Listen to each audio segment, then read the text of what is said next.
طریقے سے ایک اور روایت مشکات کے اندر آئی ہے، شعب الایمان امام بیہقی کی کتاب کے ریفرنس سے، کہ اس رات میں اللہ تعالیٰ کے فرشتے نازل ہوتے ہیں. یہ رات فجر کا وقت داخل ہونے تک جو ہے سلامتی والی رات ہے، اس میں نامہ اعمال اللہ کے حضور پیش ہوتے ہیں، دن کا روزہ رکھو، اور اس طرح کے مختلف الفاظ. وہ بھی بالکل مردود روایت ہے، اس کے اوپر بھی شیخ صاحب نے حکم لگایا مشکات کے اندر بھی. لیکن ایمانداری انہوں نے کی، اس کی فٹ نوٹ پہ لکھ دیا کہ یہ بات تو درست ہے کہ شعبان کے مہینے میں نامہ اعمال اللہ کے حضور پیش ہوتے ہیں، یہ بات درست ہے. سنن نسائی کی حدیث جو تھی وہ انہوں نے فٹ نوٹ پہ لکھ دی کہ ہم اس بات کو مانتے ہیں کہ شعبان کا مہینہ وہ مہینہ ہے جس میں نامہ اعمال اللہ کے حضور پیش ہوتے ہیں. وہ پوری حدیث یوں ہے کہ اسامہ ابن زید رضی اللہ تعالیٰ عنہ کہتے ہیں کہ نبی الاسلام سے ہم نے پوچھا کہ آپ شعبان کے مہینے میں اتنے روزے رکھتے ہیں کہ اتنے نفلی روزے آپ کسی اور مہینے میں نہیں رکھتے، تو اس کی وجہ کیا ہے؟ تو آپ صلی اللہ علیہ وآلہ وسلم نے فرمایا کہ اکثریت لوگوں کی رجب اور رمضان کے درمیان والے اس مہینے کی فضیلت سے غافل ہے. آپ نے 2 مہینوں کا ذکر اس لیے کیا کہ رجب تو اللہ کا مہینہ، اس حوالے سے کہ وہ حرمت والا مہینہ، اور رمضان تو افضلیت والا مہینہ ہے، قرآن نازل ہوا. تو اتنے 2 افضل مہینوں کے درمیان جو یہ مہینہ ہے نا شعبان کا، یہ بھی بہت فضیلت والا ہے. پھر آپ علیہ السلام نے فرمایا کہ اس مہینے میں اللہ کے حضور نامہ اعمال پیش ہوتے ہیں، اور میری خواہش ہے کہ جب میرا نامہ اعمال اللہ کے حضور پیش ہو تو میں روزے کی حالت سے ہوں، اس لیے میں روزے رکھتا ہوں کثرت سے. اچھا، یہ بڑا اچھا موقع تھا کہ نبی الاسلام پھر پورے شعبان میں روزے نہ رکھتے، ایک 15ویں شعبان کو رکھ کے کہتے کہ یہی وہ رات ہے. یہ بھی اس بات کا ثبوت ہے کہ وہ اس طرح کی رات والا معاملہ کوئی نہیں. البتہ ایک روایت شعب الایمان امام بیہقی کی کتاب میں ہی ہے صحیح سند کے ساتھ، اور وہ ایک تابعی کا قول ہے. شام کے ایک تابعی تھے مکحول رحمہ اللہ، مشہور تابعی ہیں، لیکن یہ اس حوالے سے بھی مشہور ہے کہ اس قسم کی ساری عجیب و غریب روایتیں بھی انہوں نے بیان کی ہوئی ہیں. مرسل روایت ہے، کسی صحابی کا ذکر نہیں کیا انہوں نے، اور صحیح مسلم کے مقدمے میں موجود ہے کہ تابعی کی مرسل کوئی شے نہیں ہے جب تک وہ صحابی کو مینشن نہ کرے، کیونکہ کنفرم نہیں نا کہ اس نے روایت کہاں سے سنی ہے.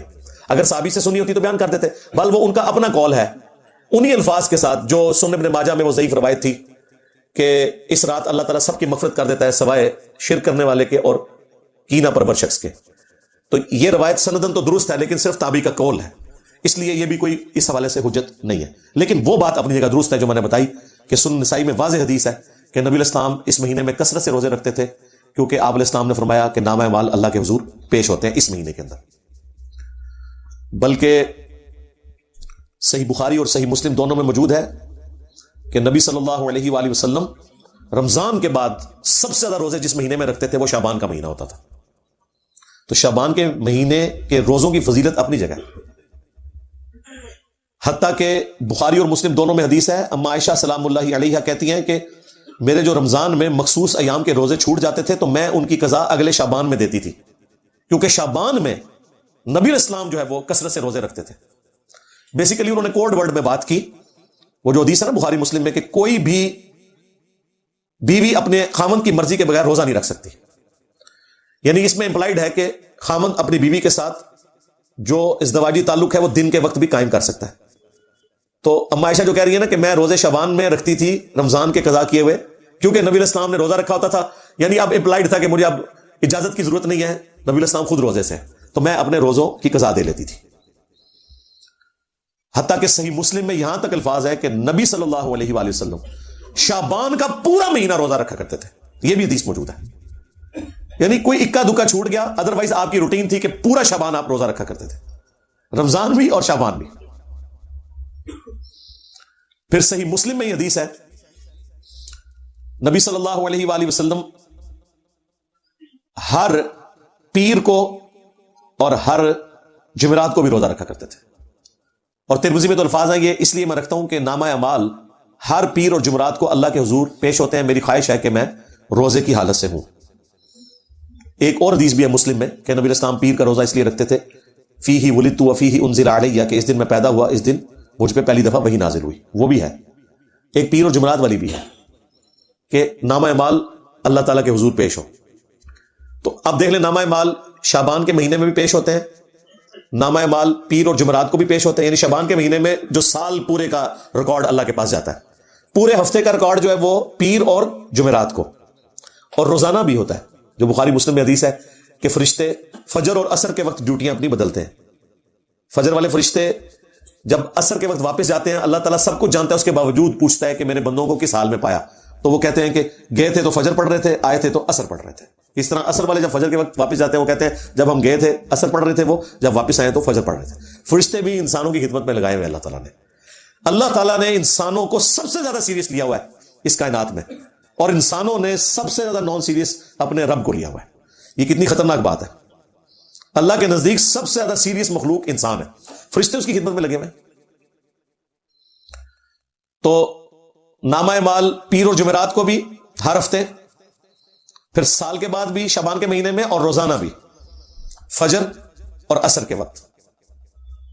یعنی یہ میں نے آپ کو وہ ساری روٹین بتا دی جو اللہ تعالیٰ کے حضور پیشی ہوتی ہے۔ تو نبی الاسلام اس لیے روزوں کا اہتمام شعبان میں زیادہ کیا کرتے تھے۔ یعنی آپ کے 11 روزے تو کنفرم ہوتے تھے ہر مہینے کے، 8 تو آپ کر لیں پیر اور جمعرات، 4 دفعہ سوموار کا دن آتا ہے، 4 دفعہ جمعرات کا دن، 8 روزے یہ، اور 3 ایام بیز کے، 13، 14 اور 15، جب خوب روشن ہوتا ہے نا چاند، ایام بیز اسے کہتے ہیں، 3 یعنی چاند جب گول ہونے کے روزے ہیں۔ یہ نبی الاسلام کی روٹین میں تھے۔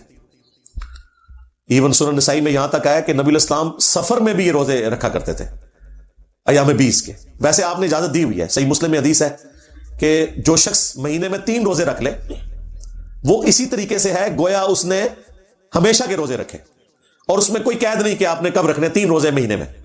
اور اس کا بھی آسان ورژن میں نے آپ کو بتا دیا ہے کہ شوال کے 6 روزے رکھ لیں، وہ بھی صحیح مسلم میں ہے رمضان کے بعد، تو وہ بھی پوری زندگی کے روزے ہیں، ہر مہینے بھی 3 رکھنے کی ضرورت نہیں، لیکن اگر رکھنا چاہتا ہے بہت اچھی بات ہے۔ بخاری مسلم میں حدیث ہے، ابو ہریرہ رضی اللہ تعالیٰ عنہ کہتے ہیں کہ نبی الاسلام نے مجھے 3 نصیحتیں کی تھی۔ نمبر 1، مہینے میں 3 روزے ضرور رکھنا، کوئی سے 3 دن، بہتر ہے اس میں ایام 20، 13، 14، 15۔ نمبر 2، اشراق کی نماز، اشراق کہہ لیں، چاشت کہہ لیں، دوحہ کہہ لیں، یہ سارے ایک ہی نماز، اوابین بھی اسی کا آیا ہے، صحیح مسلم میں اوابین کا لفظ بھی آیا اس نماز کے لیے جو سورج بلند ہونے کے بعد پڑھی جاتی ہے۔ اور تیسرا فرمایا رات کو سونے سے پہلے وتر پڑھ لینا۔ ویسے افضل تو ہے آخری پہر میں پڑھنا، لیکن جس کے لیے آسانی ہے، جو یہ سمجھتا ہے کہ میرے لیے آخری وقت میں اٹھنا مشکل ہے، تو وہ رات کو وتر پڑھ کے سوئے۔ تو حضرت ابو ہریرہ کہتے ہیں نبی الاسلام نے مجھے 3 کاموں کی وصیت کی تھی، ان میں بھی 3 روزوں کا ذکر موجود ہے۔ یہ حدیث بخاری مسلم دونوں میں ہے۔